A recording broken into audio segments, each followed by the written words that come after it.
Imam Syafi'i ketika di kitab pernah mengesahkan sujud tidak melibatkan 7 angka. Saya cek di kitab ternyata Imam Syafi'i ngendikannya gini ngeper. Saya kata Imam Syafi'i kan nggak pernah bilang saya sah tidak sah. Wa awaddu kadza wa uhibbu kadza wa akrahu kadza. Saya senang kalau orang-orang sujud itu ya 7 anggota. Karena ada hadis umur itu ada sita ada sabati alim. Dia ngendikan wa uhibbu kadza, saya senang. Tapi wayak tamilu kata beliau saya masih hafal tadi. Wayak tamilu sujud ala jabah tok ya sah. Kata Imam Syafi'i tapi bilang yak tamilu. Berjudi lah mungkin sah mungkin enggak. Kalau hanya pakai jabah. Tapi alasan Imam Syafi'i masuk akal. Karena Nabi kalau wiridan hanya mengatakan sajadah laka wajhi, bukan sajadah laka wajhi wa yadi wa rubbati. Jadi ya karena Nabi wiridannya hanya bilang sajadah laka wajhi. Ya sudah berarti enggak perlu enggak perlu rubbah. Tapi yahtamilu saya ulang lagi bisa ya. Tapi tentu yang aman ya sujud ala sapati argumen karena yang bilang ala jabah pasti darah ini sah. Karena sujud super lah kan ala sapati argumen ini sujud super. Pemenang kata ahli yoga, wah ini fungsinya peregangan. Wah mata ini, wis maling mangkal.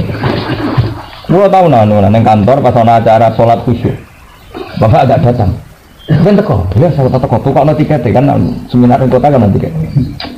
Ya seneng ya orang, senengnya itu ya lucu ya. Orang senangnya terus sholat itu kayak senam yoga. Jadi takbir itu dari ambil nafas, dari paru-paru. Wah, fungsi ini sholat itu kayak senam yoga. Kok rukuk peregangan, kok sujud, wah apa semuanya fungsi medis. Fungsi medis.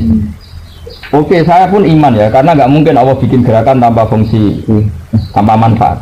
Masalahnya ada orang sholat loro, segera sholat sih ada. Sholat takut, ini peregangannya sebetulnya kan ruwet. Jadi malah aku tak tabrak terus sampean di. Itat ya dia, ya mau nganggur aja cara itu. Karena tadi kalau kamu membenarkan itu lebih ke unsur apa? Medis. Faktanya kan ada, santri kan sholat terus kan, sing loro ada. Sing jogging, suge-suge ora tau loro, padahal ratu sholat. Nah kalau barang duka tak bagus guna itu kau, ya guna itu kau ya sujud kan. Jadi mari jembari rezeki kita rasa duka itu. Kan saya takut tadi aku nak dibantah. Ya itu rasa duka kok suka santri duka kok. Dan berkelanjutan lagi mulai bayar duka yang melarat tak butuh deh. Atau ada mulai bayar. Nah dari rawan mana ya? Duka dari jembari rezeki yang jelas itu duka itu sujud. Ya kan tadi resikonya ulama tadi. Kue darani sholat rano fungsi medis yo keliru. Masuk gerakan sing digawe Allah kok gak ono. Tapi nek iku mbok imani, kok sholat kok senam. Ya senam ya. Aku nak wakil begini, penggangkan tangan karena ini mata. Serasa melam-melam biasa wae, tapi rasa gedeng biasa. Wong sing seminar ngene yo kersane pangeran. Pangeran bagi rezeki macam-macam. Sono wae wis. Pangeran bagi rezeki. Ya kalau terus wa farrajih wa min hamasa ilu ini nafisa adumuha ilayam bagi Allah yukhalal kitab wa aqulu fi awaliha qultu wa aqulu lan ucap ingsun fi awaliha ing dalem kawitane masail nafisa ingsun ucap qultu. Artinya ketika beliau mengomentari Imam Rafi'i karena beliau tidak sependapat, beliau ditutup dengan qultu. Artinya gini, kalau beliau tidak bilang qultu berarti ainu maka tabaiku ainu mafil muharrar, sesuatu yang ditulis Nawawi berarti hakikat yang ada di muharrar. Tapi kalau mulai kultu berarti dia mulai mengkritik atau mengkontrol apa yang ada di kitab muharrar. Paham ya? Jadi kalau angker kultu berarti di muharrar direvisi. Paham ya? Kalau beliau tidak bilang kultu berarti yang diceritakan dia ya kahanan apa yang ada di kitab muharrar. Berarti dengan teknik kultu, kalau dia kultu berarti kan komentar. Kayak tadi Imam Rafi'i berpendapat ya sujud itu cukup betul. Terus Imam Rafi'i Imam Nawawi bilang apa? Kultu. Menurut saya enggak, harus melibatkan 7 anggota. Ya makanya beliau bilang wah sebegini kan wa aqulu fi awwaliha kultu wa fi akhiriha wa wallahu a'lam. Mesti wae wa alam. Tapi dia ini baru muni kultu ya sadar nak iso wae bener Imam Rafi'i terus muni wa wallahu a'lam. Nah iku kowe iso niru. Ya bar ngaji muni wallahu a'lam. Bon titik. Wa ma wajadtahu min ziyadati lafdhatin wa nahwiha ala ma fil muharrar fa'tamidha fala budda minha. Ini termasuk kekaguman saya sama Imam Nawawi. Wa ma ta apa wae wajadta kang metu isira hu ing ma min ziyadati lafdhatin saking nambahi sak lafaz sitok wa nahwiha lan sepadane sak lafdh. Ingsun nambahi alama ing atase keterangan fil muharrar kang ing dalam kitab muharrar iku ngene fa'tamidha mongko wajib iktimat sira ha ing ziyadah senajan to sak lafdz fala buddha mongko tan kena ora minha sang ziyadah. Jadi hebat benar. Jadi mulai kula nu yakin memenahi wali karena saya itu sinau kita Minhajul Talibin itu lama sampai sekarang. Belum pernah saya itu tidak sinau Minhajul Talibin. Mulai pertama goyang memiliki kalau sorokan di Casarang atau sama itu Gus Ahyar kalian di sosok nanti saniki kalau mau ketemu. Karena menurut saya itu gini apa? Sehebat-hebatnya Imam Rafi'i itu tetap dia ada unsur walinya. Memang resiko. Kitab dikarang wali memang resiko. Resikonya adalah ada ittikalan ala fahmil qorek. Makanya Bajuri itu sering meritik Fathul Qorek. Tapi kadang-kadang beliau jangan-jangan dia tidak menjelaskan ittikalan ala ilmil qorek. Dia pasrah saja pembacanya itu salah. Apa? Tapi sebagai syarah, sebagai pensarah itu kan ono trauma nih. Jadi nak santri itu bahlul, kenapa? Saya beri contoh yang ekstrim gini. Ya ini kalau waterian ya. Apa saja yang saya tambahkan dalam kitab Muharrar maka wajib kamu bikin pegangan. Karena tambahan saya adalah catatan yang harus ya. Karena tambahan saya adalah catatan yang harus. Wa ma wajadtahu min ziyadati lafzatin wa nahwiha ala ma fil Muharrar fa'tamidha fala budda. Misalnya gini namanya. Misalnya contoh gampang. Misalnya Imam Rafi'i lupa mengatakan begini misalnya kesunatan membunuh kalbun. Tentu itu kan buruk sekali dalam ilmu fikih. Pasti Imam Nawawi itu nambah kalbun akur karena kalau tidak akur nggak sunat. Jadi kata kalbun umum menjadi ditambahi akur. Oke kalau itu contoh sepele lah masalahnya. Saya pernah istikharah sama Allah kemudian dapat alamat itu dan itu saya ajarkan di mana-mana. Hukum itu kan satu background besar. Kemungkinannya hukum itu apa? Ma'ruf dikenal itu satu. Dua ghairu ma'ruf tidak dikenal. Tiga, sakofa itu satu peradaban atau turos atau hadoroh kalau dalam bahasa Rasulullah. Resikonya gini biar ini dengerin betul. Saya percaya sama Imam Nawawi memang harus begitu. Tapi saya lebih percaya Imam Rafi'i karena ada adat wali. Kita tahu masyhur yang Imam Rafi'i nak ngarang kitab, kok dia kesulitan lampu itu dia nengi sore itu murah saking keramatnya sebenarnya Imam Rafi'i. Itu begini resikonya begini. Misalnya kasus Nabi Nuh. Umatnya Nabi Nuh maksudnya kaumnya Nabi Nuh itu kan homoseks mencintai lelaki sama lelaki LGBT lah sekarang ya lesbi yang perempuan yang mencintai perempuan dan hubungan intim. Jika cerita kaum Lut yang terkenal sodomi itu seorang lagi kaum Lut yang terkenal kan sodomi itu Delala pangeran ya senangan uji kirim Jibril dan kawan-kawan berupa laki-laki ganteng. Sehingga cerita dituntut untuk diserahkan ke mereka mau dijak hubungan seks dan tentu seks liar, seks salah ya, paham ya? Kita tahu kan cerita itu kan tamu-tamunya kan apa ganteng nah, sampai apa lau annali bikum kuwatan au awi kita tamunya ganteng-ganteng mau dijak hubungan seks liar atau seks homoseks penyimpangan seks. Nabi Lut mengatakan apa coba? Nabi Lut itu pidato begini, ini bukti bahwa teorinya Imam Rafi'i itu benar. Menurut saya benar Rafi'i. Haula ibanati hunna adharu lakum fattaqullaha wa la tukhzuni fi dhaifi. Nabi Lut bilang gini, ngapain kamu ingin seks sama tamu-tamu saya yang cowok? Harusnya kalau kamu ingin nikmati seks sama putri-putri saya. Karena normalnya lelaki nikmati seks ya sama putri. Pertanyaannya adalah, apakah langsung halal mereka nikmati putrinya Nabi Lut? Kan tidak ada. Itu butuh sekian catatan. Tentu nikah dulu, ada acara sahid dulu. Tapi Quran hanya cerita haulai banati hunna darulakum. Padahal tentu untuk menjadi halal syaratnya kan banyak. Akad nikah dulu ini. Nah itu makanya saya itu nggak percaya ada apa mana anak terima uang kampus saya nggak percaya ada kajian madzhabul akbar. Itu bahaya sekali, bukan sekedar bahaya sekali. Karena pasti yang diceritakan itu hukum mujmalnya tidak catatan. Paham ya? Coba sekarang ketika Nabi Lut bilang haula ibanati itu putri-putriku hunna darulakum itu lebih halal bagi kalian. Itu langsung halal apa butuh sekian catatan? Butuh sekian catatan. Akad dulu macam-macam. Gelem dulu. Iya kalau bila baru salam wali kan nggak sah. Karena syaratnya wali musbir itu nggak ada adawah zuhid. Tapi Allah hanya bilang haula ibanati hunna darulakum itu kan tanpa catatan. Kamu praktekkan sah enggak? Oh tidak sah sama sekali, bukan sekedar nggak sah sama sekali. Itu menunjukkan bahwa Quran pun ada tradisi ittikalan ala ilmi qorek. Hukum zaman itu sudah ma'ruf, di mana-mana nikah itu ada wali, ada syahid, ada penyerahan putri. Makanya saya bilang misalnya Hasan misalnya tak suruh, saya belikan kopi. Ya sudah maknanya itu belikan kopi, ketemu penjualnya, kemudian ada akad, kemudian dapat kopi. Karena yang jenenge beli ya seperti itu, apa? Sama sing jenenge halal menikmati perempuan caranya ya. Nah, Imam Rafi'i itu masih pakai tradisi itu, jadi sering beliau selonong saja ngendikan hukum sama memberi catatan. Nah mungkin era Rafi'i itu nggak masalah, karena orang masih banyak yang alim, banyak yang waras. Era Nawawi itu masalah, karena takutnya umumnya Dewi Rafi'i tambah catatan ini dikira seperti itu. Makanya orang bilang pasti saya tambahkan beberapa syarat yang Rafi'i lupa membuat catatan itu. Meskipun satu kata, lafdho itu satu kata. Ini tadi misalnya wayusanu kotkul kalbin. Nawawi bilang tambahi akur karena kalau sudah kalbun tidak sunat.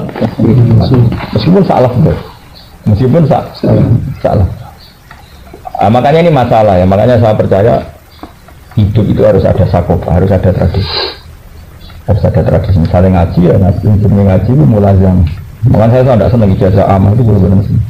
Ya meskipun itu terjadi dulu itu ijazah kok. Wah mau anak-anak. Masuk ketemu Sayyid Muhammad pas kaji. Aku murid Sayyid Muhammad itu ijazah. Jajal kan mau cok syariatu al-khalidah, pinter aku. Mau ijazah terus kitab terus foto bareng terus muni. Nah, kalau mau terserat waktu sinau yo khatam, kalau korek nganti sani. Kalau sering ketemu game kalau untuk ijazah mah kesulitan sama. Jadi kita bisa Muhammad Piro, judulnya rasa jero deh. Sebutnya judulnya wae. Apa ya? Ana sing itu iku. Lah ngono terus idia bogus sana tak takobal Allah minum tak kabal ya kan. Jadi misalnya ijazah amal resikonya seperti itu. Coba misalnya Nabi Lut nih ulai, terus misalnya terus lanang-lanang njupuk ya anak Nabi Lut, kira-kira disalah atau ora? Oh sangat salah, terima salah sangat. Makanya kemarin saya ketika saya terjemah Quran di UI sama Pak Zaini, terus kemarin saya konsultasi sama Pak Quraisy itu saya ngotot sama beliau, sudah Pak, siapapun yang sudah alim tafsir, saya mohon sekali, pokoknya bab fikih itu harus diberi catatan. Kalau tidak itu jangan. Beliau ngendikan, iya Pak, ya Gus memang harus begitu. Takutnya tadi, mesti ada fikih yang hilang. Kenapa hilang nggak diterangkan Quran? Karena turun ketika hukum itu ma'ruf. Saya ulang lagi, turun ketika hukum itu ma'ruf. Nah ma'ruf itu nggak disebut, nah catatan-catatannya nggak disebut. Nah sekarang bayangkan kalau ada intiqalul madhab, kayak apa respon? Makanya saya berkali-kali bilang, misalnya gini, ada cerita Madzhabul Arba'a, Imam Syafi'i mensyaratkan kawin itu ada saksi, Imam Malik tidak mensyaratkan ada saksi. Misalnya terus seperti itu, tok kan kamu ngira Imam Malik tidak mensyaratkan saksi. Padahal enggak terusannya illa annahu syarratal isya'ah. Imam Malik itu tidak mensyaratkan ada saksi, tapi mensyaratkan diterkenalkan. Ya terkenal lah sak dhuwure seksi. Karena butuhnya diketahui kalau perempuan itu suaminya siapa. Ya jadi cari Imam Malik. Sri iki rabi salam, cukup waline Sri ku nikahno ning salam. Gak perlu ana seksi loro atau sementing terkenal. Jadi misalnya kawin dimulai ning masjid. Saiki salam wis payu tak rabeno anakku iku cukup, sementing diterkenal. Karena pikiran Imam Malik butuhnya seksi ku karena isya'ah. Isya'ah bisa diterkenal. Ya Imam Syafi'i lucunya ya, manjan madzhab itu mesti mirip-mirip. Imam Syafi'i nyaratno seksi ku loro. Tapi majibno wong teko ning walimatul urus. Ya akhirnya jadi sah kan. Anggere wong teko, salam wis payu rabi. Nah, akhirnya kan mirip, Mbak.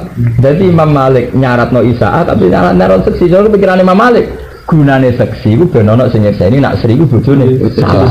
Lah si isaah ku fokus syahadah. Isaah ku fokus syahadah.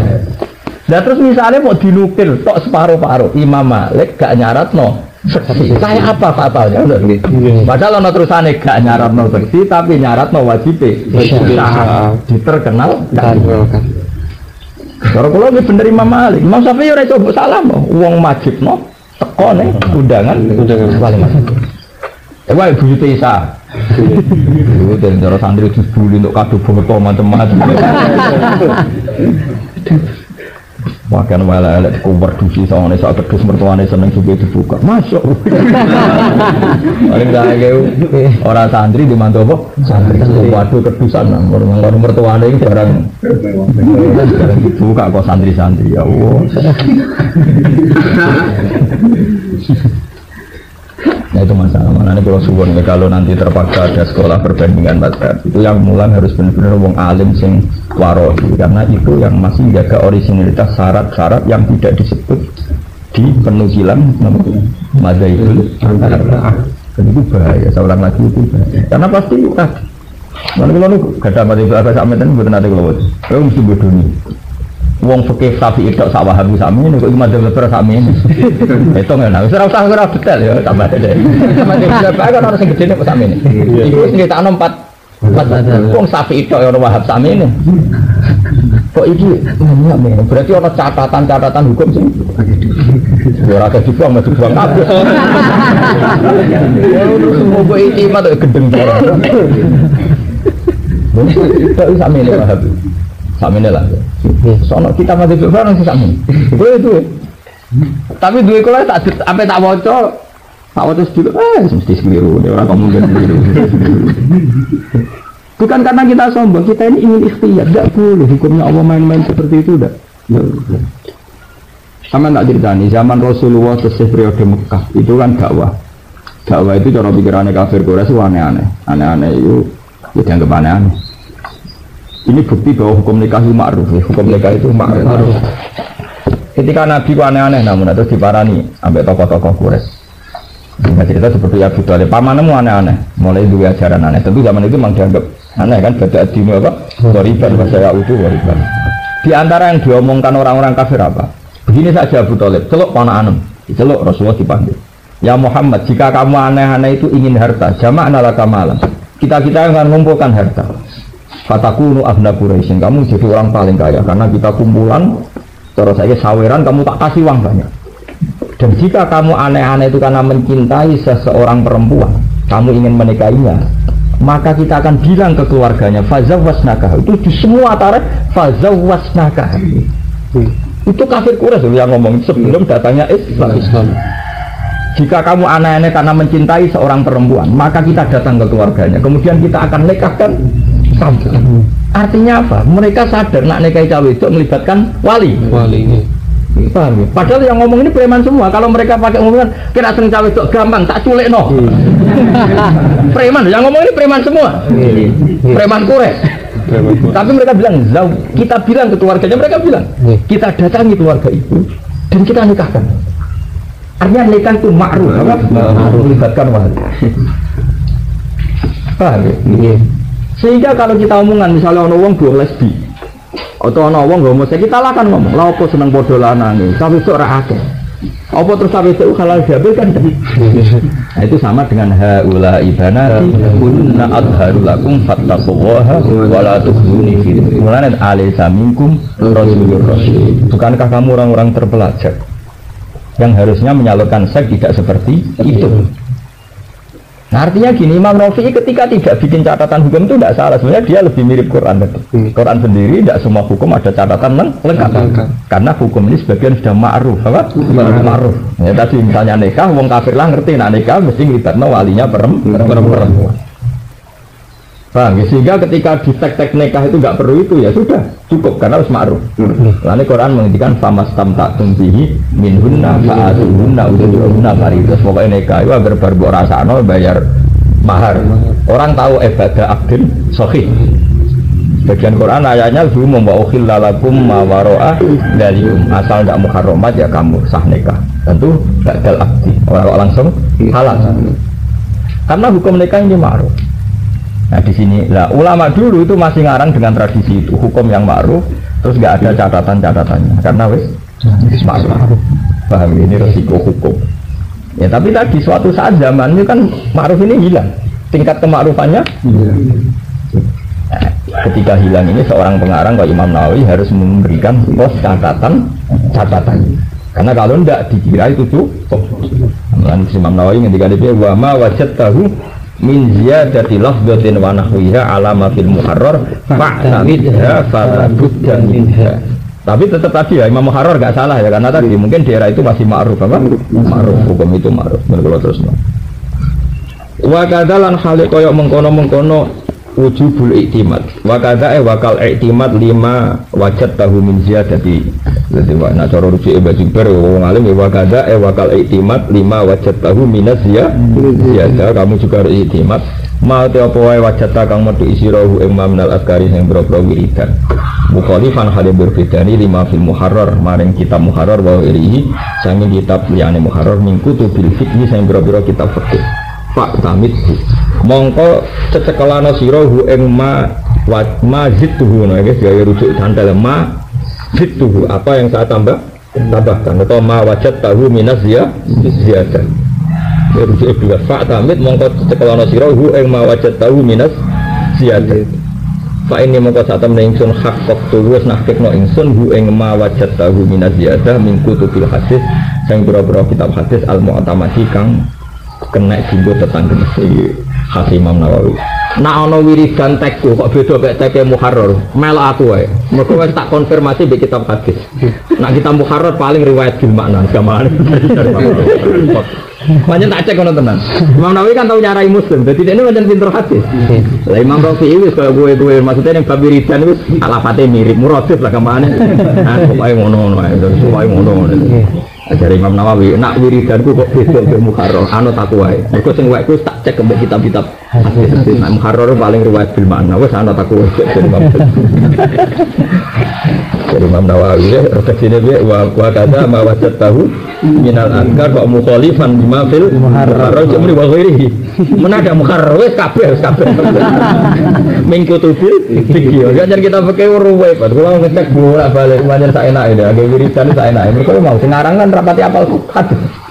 Jadi akhirnya lafate itu karo-karuan sing pas wiridan apa? Pas wiridan.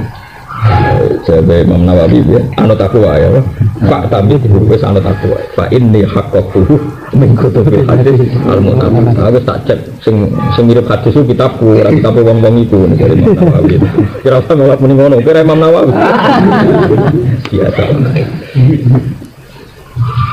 Dan wiridan itu serwet, wiridan itu persis apa hadis juga Wahabi. Sing ahli sunnah rada kreatif.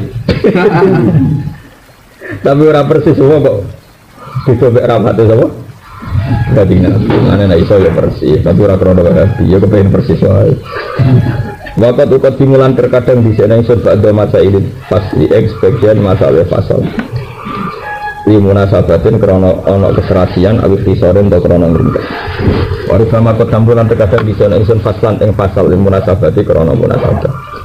Imam Rafi'i, Imam Nawawi senajan ngarang nyarai tapi kadang pasalnya itu diacak tidak persis urutan yang ada di kitab muharrar karena punya pertimbangan munasabah atau ikhtisar. Baru bama ketambulan terkadang di sini ingsun faslan ini pasal dan munasabah di korona munasabah. Ayo kelas kalau nanti sinau menyebut politik jadi di antara kitab institusi korona Habaib Alawi ini kitab menyebut politik. Wow. Sampai saya tahu sekarang sebut surat saya talim nggak pernah nggak ngorek kitab bin Hajud hatta tuwfiya. Banyak kalau nanti ketemu Habib Muhammad termasuk beliau itu senang sekali sama kitabnya juga. Sinten Habib bin Semil ketika beliau gawe kutubun al-musafiyah namanya kutubun al-musafiyah itu diantara fikih itu yang disebut bin Hajud itu. Karena ini ya kalau tetap senang dengan tetap takrib mawon misalnya makom itu takrib kalau lah ya sinau takrib wanita di sini cuma kitab ini karena tidak populer kalau eling-eling nulis dan ngerti nak takrib itu asal usulnya nyinduk kitab nama jadi mau ngaji barokah-barokah mereka cara-cara jangan tenang kata takrib itu sudah milih satu garis tapi kalau milih itu karena masih original tapi ada kaulun mukharrajun ada kaulun mukharrajun itu penting karena kita itu pasti kehilangan stok ya kayak tadi misalnya Mbah Mun berpolitik dari P3 itu apa maknanya dari P3 apa asal partai Islam apa asal maknanya seorang ulama memberi kontribusi pada negara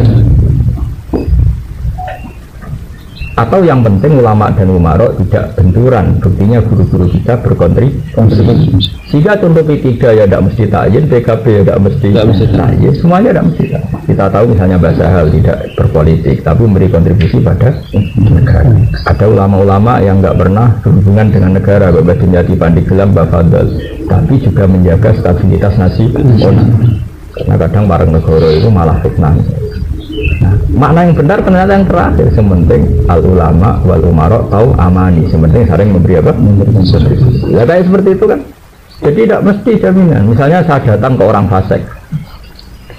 Kamu maknanya apa coba? Misalnya Rasulullah datang ke rumahnya orang munafik Abdul bin Ubay bin Salul. Kamu maknanya apa coba? Bahwa Nabi itu baik kepada siapa saja, itu ya mungkin. Atau Nabi menghormati kesejarahan karena Abdul bin Ubay pernah nilai jubah nih Sayyid Abbas. Atau karena hakul jar meskipun dia munafik dia tonggo. Atau ta'alufan di ahli. Sebenarnya Nabi gak simpati sama Abdul bin Ubay tapi simpati sama keluarganya. Kalau ngerasa namun pernah ada orang itu mati wis pokoke desa kidul mriku. Kiainya ke sini karena matinya itu apa itu?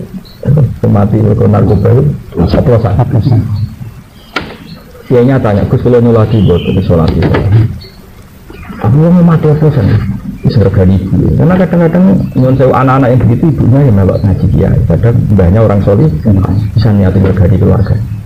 Nah ternyata betul kasusnya Abdul bin Ubay itu anak itu mondok di kaji Nabi soleh. Anak Abdul bin Ubay soleh santri. Itu yang masuk kaji Nabi kon rawuh ning jenazah bapak. Jadi artinya itu sekian kemungkinan apa? Nah sing repot itu sebelah liberal. Oh Nabi kanjana munafik ora apa-apa tenang. Rusak nang liberal rusak. Wis gak ana kos ae blas, gak ana wedine pangeran blas.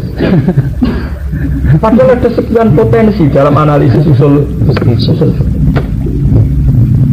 Ya sudah seperti itu. Wa arjulan arab-arab sapa ingsun intama lamun dadi sempurna apa hadal mukhtasar ikilah mukhtasar.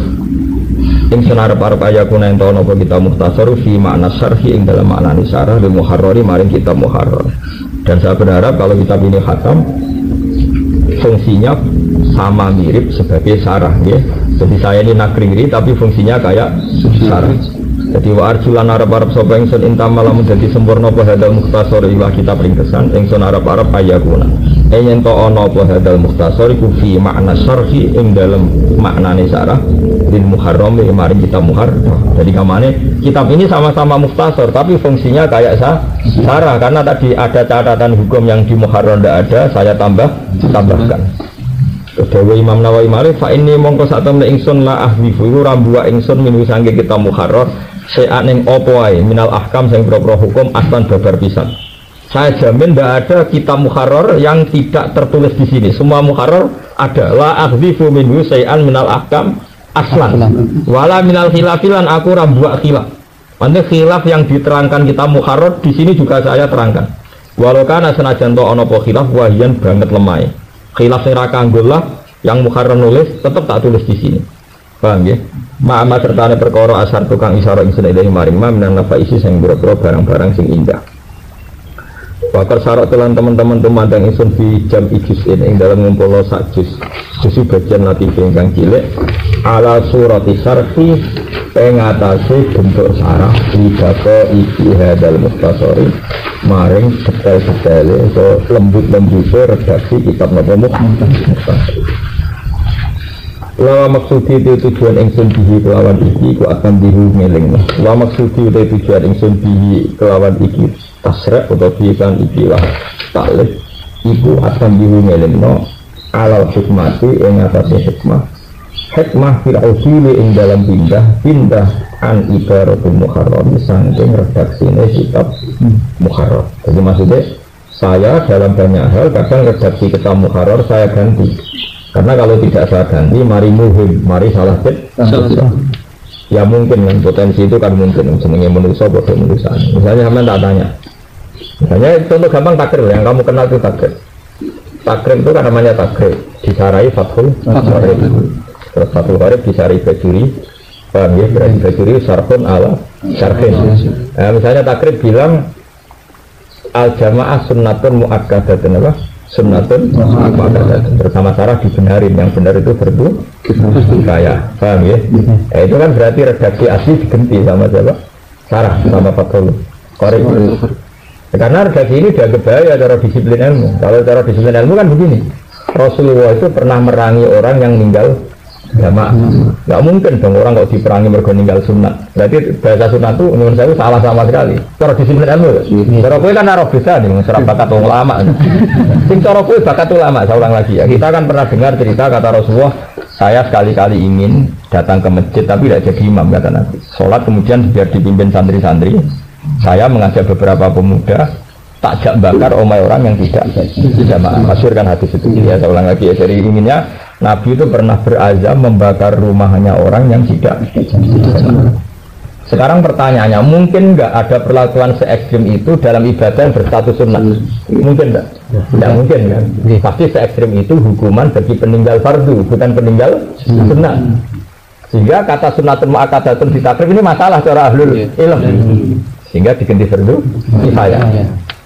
Nah, fardu kifayah pun kurang ekstrim. Cara mazhab Hambali, masa terima fardu kifayah sampai umay pejobong. Sehingga pikirannya Ahmad bin Hambal, jamaah itu fardu ain. Bahkan beliau bilang sartun fi sihhatis sholat. Karena nggak mungkin hukuman se ekstrim itu kemudian hukumnya hanya berstatus fardu kifayah, pasti ekstrim dong. Makanya Imam Ahmad bin Hambal berpendapat jamaah itu fardu ain atau sartun fi sihhatis sholat. Paham ya? Berarti hati-hati dari sunat mu'akkadah menjadi fardu kifayah, bahkan cara kembali fardu ain ada makna sholat yang lebih fardu ain.